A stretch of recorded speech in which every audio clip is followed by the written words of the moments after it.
we've got a really huge element of personalisation. I wouldn't say sorted, but it's embedded into our day-to-day. We've got self-directed support up and running. We've got it as a whole system process, which, from my perspective, speaking to lots of other people, if you can do it, is absolutely vital. The wider picture around personalisation, capturing the community engagement, local area coordination, we've set up work streams to start to look at those things. Now it's about really embedding that and making sure that people have got the choices. So it's changing the way in which we look at the way the services and the facilities are for people in Hartlepool. We've got elected members sign up, the corporate management team are aware of the kind of transformation of social care.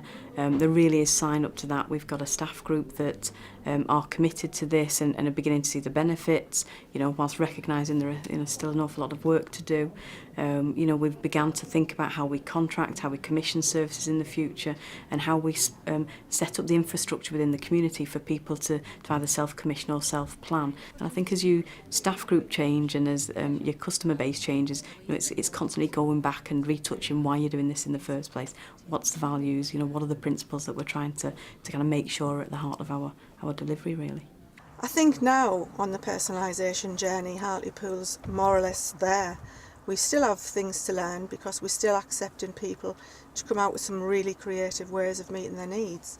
And for some workers that's a struggle, but a lot of people in Hartlepool have benefited massively from the personalised budgets, and it enables them to do things that they couldn't do before.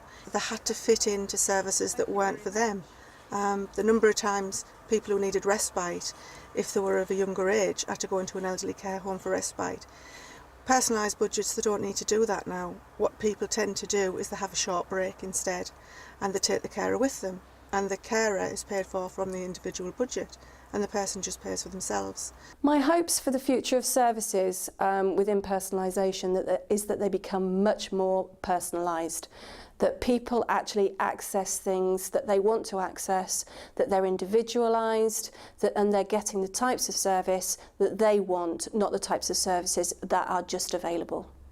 We're integrated with community services here, and we've really used that opportunity to embed sport and recreation and health and wellbeing and museums and libraries into our day-to-day working. So our colleagues in community services that have always been in the council never would have spoken to a social worker.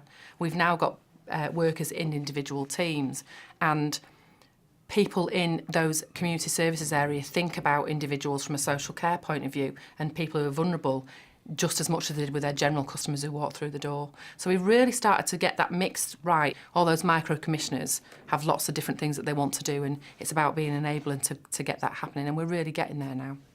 They started employing their own PAs, they started doing courses, and now they're so much less dependent on services in the old-fashioned terms.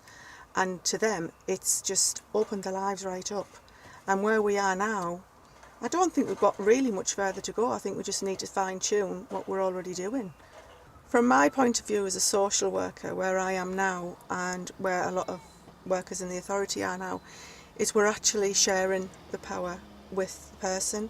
We're assessing a person's needs, because that's where it starts, but we're sitting down and we're doing life plans with that person. We're enabling them to do things that they've wanted to do for a long, long time. And in a way, it's been a big learning curve for a lot of us. Because we have such a responsible position, it's difficult to let go of some of those responsibilities. And it's only by doing it that you realise how effective it is. And then that gives you the impetus to go on and do it even more.